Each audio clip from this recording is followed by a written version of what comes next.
Hello friends, and welcome to the tutorial. Today we are going to be drawing a mermaid in a chibi style using the Picasso Tab and Sketchbook Pro. Let's begin. I started by picking a dark purple colour, the pencil tool, and I created a new layer. To begin the sketch, I am drawing a rough circle. This forms the base of the face. Then from there I am coming down on either side to create the chin. For this chibi style, the chin and the draw lines are quite square and there is not a point for the chin drawn. Next I added in the ears and then created a couple of guidelines for the facial features. Chibis usually have really large eyes, so I've spaced the eye guides further apart than I would normally. Following these centre guidelines, I added in the mouth and the nose before moving on to the eyes. I am drawing the outside lines of the eyes first, leaving one side of each of the eyes open. There are lots of ways to draw eyes, so feel free to change things up in your own drawing if you would prefer a different style. Once I had the outer lines of the eyes drawn in, I added in 2 ovals to create the irises and then added in 2 half circles sitting against the edges of the iris oval and then drew in the pupil underneath those 2 half circles. Those half circles are the shine areas.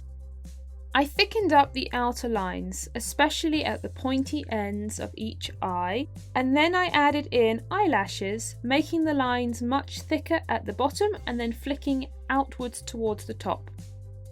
The final facial detail was to add in 2 flattened ovals to create a blush on each cheek. With the face finished, I moved on to the body, starting with the neck and then drawing in the shoulder line. Once I had the neck and the shoulder situated, I drew a rough guideline to indicate how I wanted her upper body and tail to curve down. I added in a line as a bust guideline at the top, just underneath the shoulder line, and then I drew in the bikini top.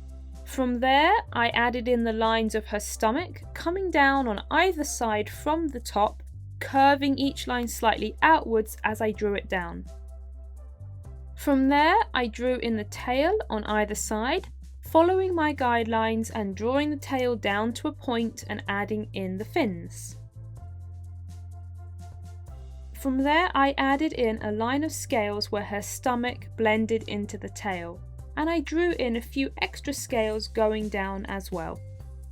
She is holding on to an anchor, so I'm adding that in behind her, starting with a couple of lines to one side, drawing the curved pointy ends of the bottom of the anchor coming up just below her tail, and then drawing in a circle at the top to form the top of the anchor. From there I added in her hand and arm on one side that is holding onto the anchor, and then the arm and the hand that is just peeking out on the other side. For the hair, I started by drawing a strand coming out over the arm and the anchor, and then adding in larger clumps starting on the top of her head, then coming down on one side.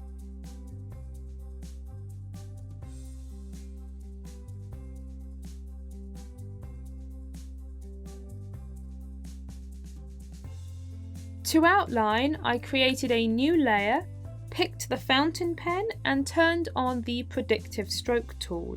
And then I worked in one area at a time, tracing all the lines. You can adjust the line variation and the pressure sensitivity in the fountain pen menu if you would like to get greater variation in your lines. Once the lines were completed, it was time to add in some colour. I duplicated the line art layer, locked down the top layer, and then worked in the bottom line art layer using the paint bucket tool to quickly add in colours. When I am colour blocking, I also like to add in some shading, especially in the hair and skin, making some of the sections darker than others. I then went in and drew in some highlight and shadow lines using the fountain pen tool. In her tail, I drew in light aqua lines to the top of each scale, added in shadows and highlights into her top and also into her face, especially shadows around the hairline.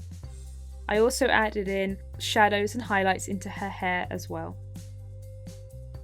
The final step was to add in a background. To do this, I created a new layer and placed a light blue circle behind her using the circle tool.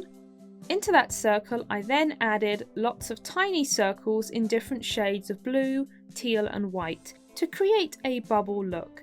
To help her stand out from the background, I also drew a white outline all the way around her.